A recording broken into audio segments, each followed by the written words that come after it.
Assalamualaikum warahmatullahi wabarakatuh. Sebelumnya di sini saya akan memperkenalkan nama anggota kelompok kami. Yang pertama, Firna Adinda dengan NIM 229. Yang kedua, Angel Rupa Kasturi dengan NIM 218. Yang ketiga, Winaldi Dava Satsongko dengan NIM 241. Yang keempat, Termutis Dina Keisha dengan NIM 255. Yang kelima, Purya Atika dengan NIM 204. Di sini kami akan membahas materi tentang kognitif sosial. Kepada rekan-rekan saya persilakan.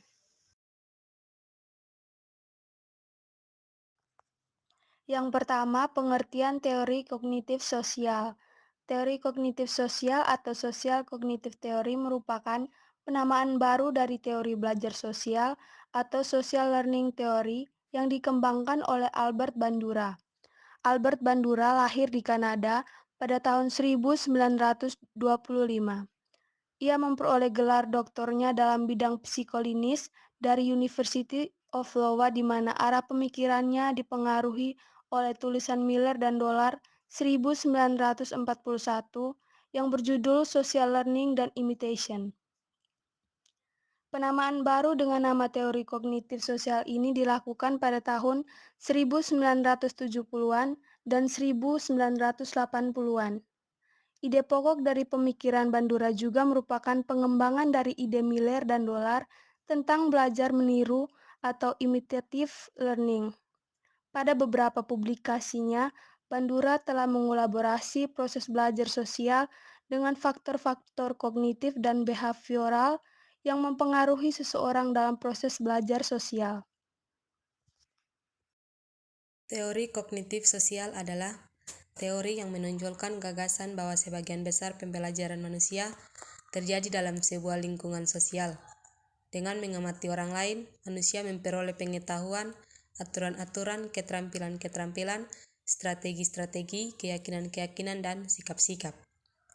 Individu-individu juga melihat model-model atau contoh-contoh untuk mempelajari kegunaan dan kesesuaian perilaku akibat dari perilaku yang dimodelkan.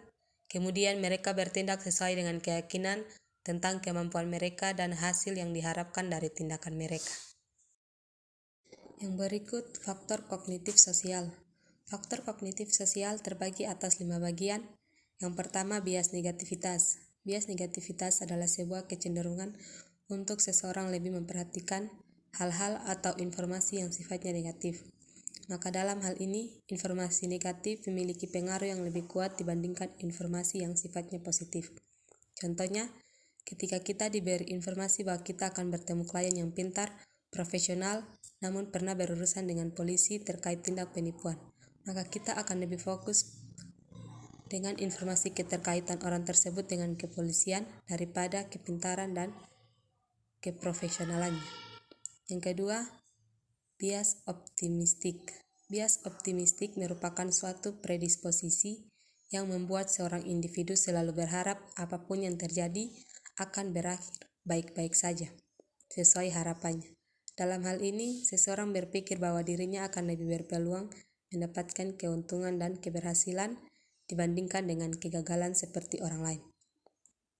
Contohnya adalah pemerintah yang membuat program dengan target yang sangat tinggi dan yakin akan penyelesaiannya. Namun target tersebut tidak selalu dengan perencanaan yang matang. Ketika orang-orang mulai melihat bahwa hal-hal tidak akan berakhir sesuai harapan, mereka akan bersiap menghadapi hal-hal yang buruk dan menunjukkan pola pesimistik. Yang ketiga, terlalu banyak berpikir.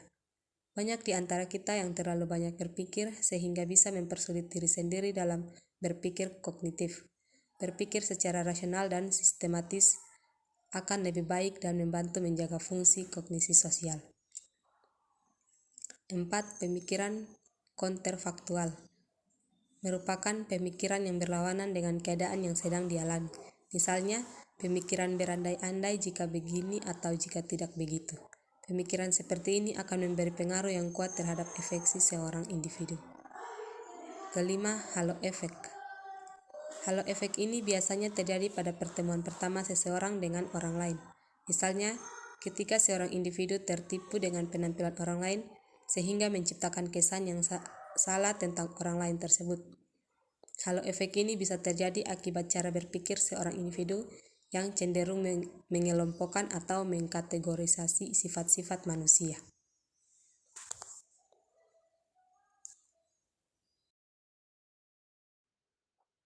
Bentuk kognitif sosial. Kognisi sosial memiliki komponen dasar yang disebut dengan istilah skema. Skema adalah struktur mental yang membantu seorang individu mengatur informasi sosial dan mengarahkan pemrosesannya. Skema terletak di dalam otak dan terwujud dalam bentuk skenario di dalam otak.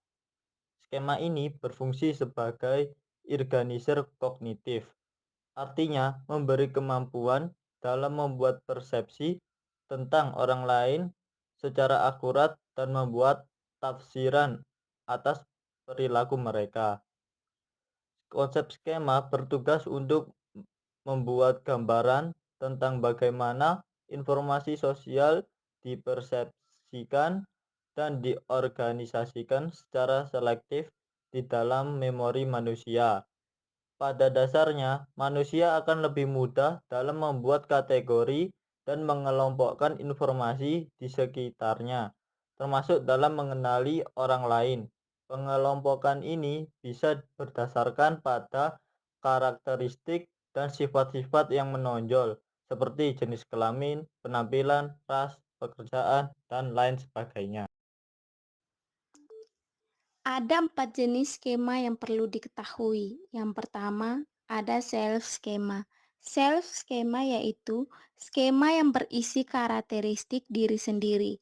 Menurut Nasby 1989, self skema memiliki fungsi untuk mengorganisasikan ingatan abstrak dan konkret tentang dirinya sendiri serta mengendalikan pemrosesan informasi yang relevan dengan dirinya sendiri. Yang kedua, person skema. Person skema memuat informasi mengenai tipikal orang dan lebih berfungsi untuk mengkategorikan orang lain, termasuk prototipe yang berkaitan dengan kelompok orang tertentu. Jika skema ini sering disebut dengan teori kepribadian implisit, karena pandangannya yang lebih membahas mengenai ciri-ciri kepribadian seseorang dan semacamnya. Yang ketiga ada skema peran. Skema peran yaitu skema yang membuat konsep-konsep tentang norma dan perilaku yang sesuai sebagai kelompok orang dari berbagai kategori sosial atau status tertentu. Skema peran ini menunjukkan cara kita untuk mengharapkan perilaku tertentu saat memerankan peran tertentu. Yang keempat, ada skema kejadian. Skema kejadian berisi pengetahuan tentang urutan kejadian sosial. Melalui skema ini, kita akan lebih memahami dan mengingat kejadian untuk mengkaitkannya dengan kejadian yang sedang dialami. Yang berikut, contoh perilaku kognitif sosial. Contohnya semua aktivitas mental yang membuat suatu individu mampu menghubungkan, menilai, dan mempertimbangkan suatu peristiwa sehingga individu tersebut mendapatkan pengetahuan setelahnya. Contohnya, seperti saat anak belajar membaca. Kemampuan untuk membaca ini merupakan salah satu kemampuan kognitif yang dapat dilihat ketika pertama kali mengenal huruf. Kemampuan ini merupakan salah satu hal yang menunjukkan kognitif anak dalam beberapa tingkatan. Tentu saja, ada tingkatan mengingat, memahami, dan mengaplikasi dalam membaca teks tertentu yang dibantu oleh lembaga pendidikan atau keluarganya, atau saat seorang sedang memperhatikan pembelajaran yang sedang berlangsung. Ketika seseorang memperhatikan pembelajaran yang disampaikan, diharapkan orang tersebut akan dapat memiliki pemahaman yang penuh terkait dengan sebuah konsep yang disampaikan. Yang berikut Ada proses yang terjadi di dalam kognitif sosial. Yang pertama ada attention atau perhatian. Dalam proses yang pertama ini, seorang individu akan mulai melihat kejadian-kejadian atau gejala-gejala sosial di sekitarnya. Dalam hal ini, skema berperan sebagai penyaring informasi, di mana individu memilih informasi mana yang baginya penting untuk masuk ke kesadarannya dan disimpan di dalam otak.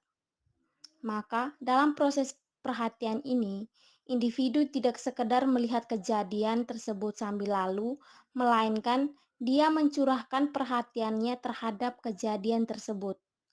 Pemberian perhatian ini penting karena akan membuat individu tersebut melanjutkan proses kognisi sosial ke tahap selanjutnya. Hal ini tentu berbeda dengan seorang individu yang hanya melihat sekilas sebuah kejadian tanpa memperhatikannya, di mana jika ini yang terjadi, maka proses kognisi sosial tidak akan terjadi. Encoding atau pengkodean. Pengkodean adalah proses penyimpanan informasi ke dalam otak.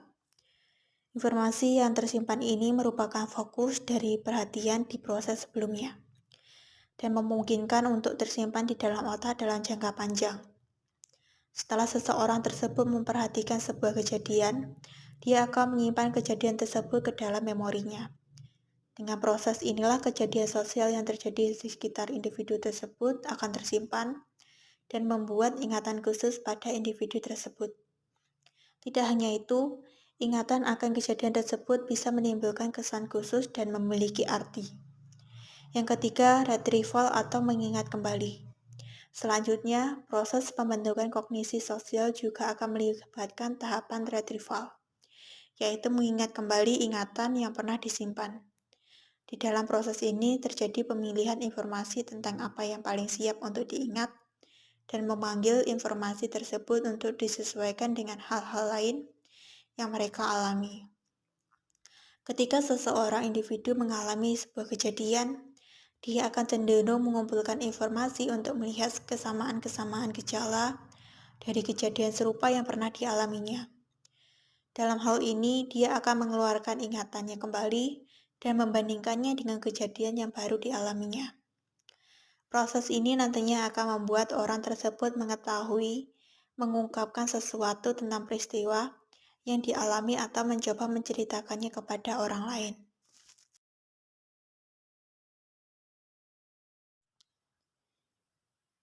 Sebelum mengakhiri presentasi ini, saya akan menyimpulkan materi yang telah disampaikan oleh teman-teman kita dari kelompok 3, yaitu teori kognitif sosial, social cognitive theory.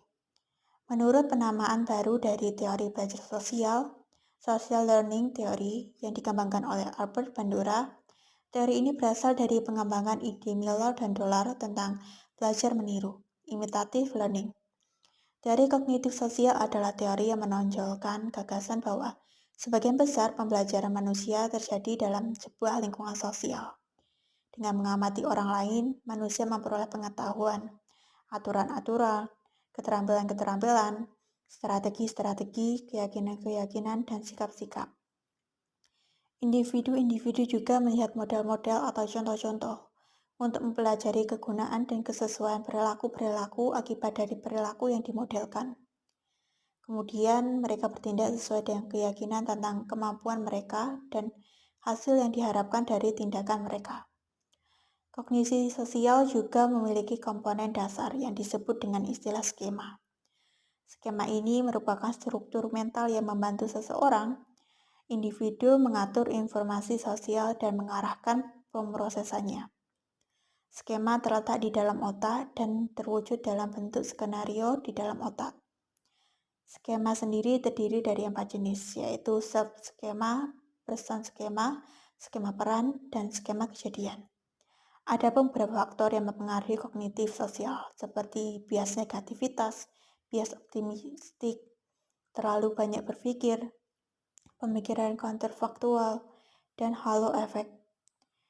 Dari presentasi di atas juga kita bisa tahu bahwa proses kognitif sosial dimulai dari memperhatikan kejadian-kejadian atau gejala-gejala yang terjadi di sekitarnya, kemudian menyimpan informasi dari kejadian-kejadian tersebut di dalam otak.